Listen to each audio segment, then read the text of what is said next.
This is Agent 001 from Autospies.com in the Emerald City, Seattle, Washington. We're on the hunt for the new Infiniti G37 Coupe, and it looks like it's coming out of the Batcave right now. Listen to that rev. Wow, that is one beautiful car.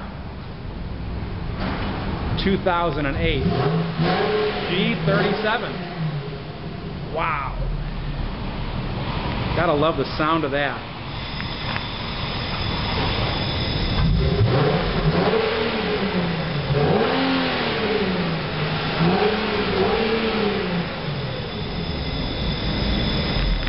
And who do we have here? Coming out of the new G37, we have Steve Neece from Infiniti Cars of North America. We're excited today to be here to be covering this press event with this unbelievably gorgeous new car. And we've read hundreds of reviews on the internet about the car. We've seen a million things in the magazines. The question is on everyone's mind. Look, BMW guys want to know why this car is better.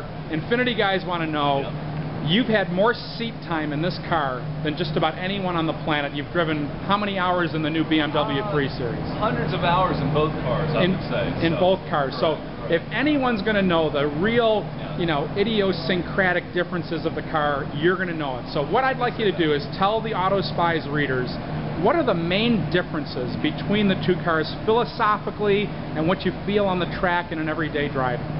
Well, with the G37, we've tried to go a little bit different path than BMW. We've said that over the years that even though we think the BMW is a great car, we've driven lots of it, it's been one of our primary target cars, that over the years it's gotten a little softer and maybe a little less aggressive. So we're thinking that for the G37, we got a little bit better response, a little bit better chassis control. So when you're on your favorite twisty road or you're even on a racetrack maybe, that our car will have better roll response, better yaw response, and quicker steering response, which gives this car a little bit more of an edge than the BMW has. Now, driving it myself today, I felt tremendous gobs of torque and power off the line. I drove both the 6-speed and the automatic. I personally preferred the 6-speed. I just love the response, the way it went through the gears. Tell us about both transmissions and what you can expect on both. The manual is an improved version from our sedan. We had a couple little demons we had to work out on that. Shifter vibration, clutch pedal has been improved. But also on our automatic, you have many great features such as our DS mode. You don't want to shift the gears with our paddles, which are great. You have rev matching downshifts with that as well. Stick it in DS. We spent a lot of time tuning the DS mode to act pretty much like a manual. Of course, no automatic's going to be truly like a manual, but we want you to give this a try, see what it's like. Holds gears longer, it'll downshift for you if you break into a corner, and it holds that gear all the way through the corner. So it's as close to a manual mode as you can get with an automatic. Now, personally driving both cars, the one thing that I notice in the suspension is at higher speeds, the BMW seems to have a little bit less drama. But that's because, not because there's something wrong with this car, it's because the way it's tuned, it's really talking to that enthusiast, the guy who loves the track, who remembers the old BMW where there weren't a million electronics. It was basically, let's get the ultimate driving machine out there. That's absolutely correct. We've tried as much as possible to keep the response, keep the fun in this car. Some people like a little bit more on edge, and we think that's what this car delivers versus the 335. So now, the design has changed. I mean, I was a huge fan of the last design. I think that car is going to be timeless. I think 20 years from now, people will be trying to find those like old Z cars.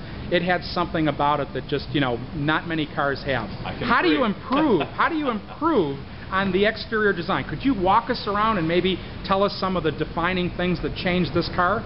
Well, many of the hallmark characteristics of our first G35 are still here on the G37. You can see the great wave hood that we have here, these aggressive pontoon-like fenders. And of course you have Infiniti's double arch grille, which you see on almost all of our models these days. On the sides, the profile is very similar to what we've had in the past. Didn't want to mess with success. You still have the very strong shoulder and a very graceful coupe swoop line across the front and the back that all of our Infinitis have.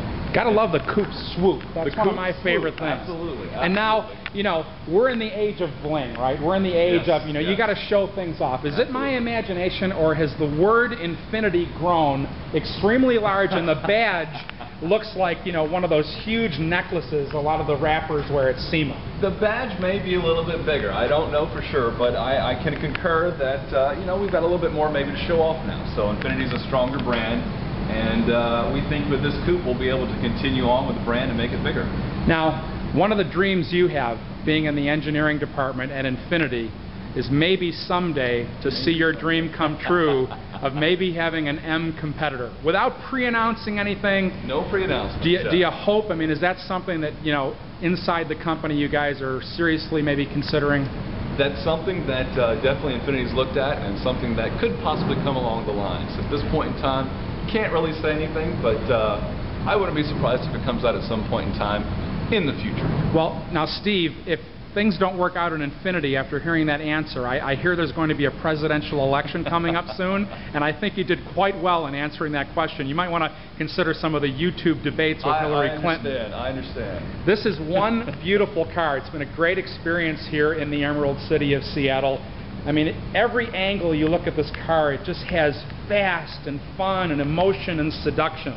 This is the 2008 Infiniti G37 Coupe on Autospies.com. We've got a ton of photos, got a ton of information. Come to the site, check it out, and always remember, spy before you buy.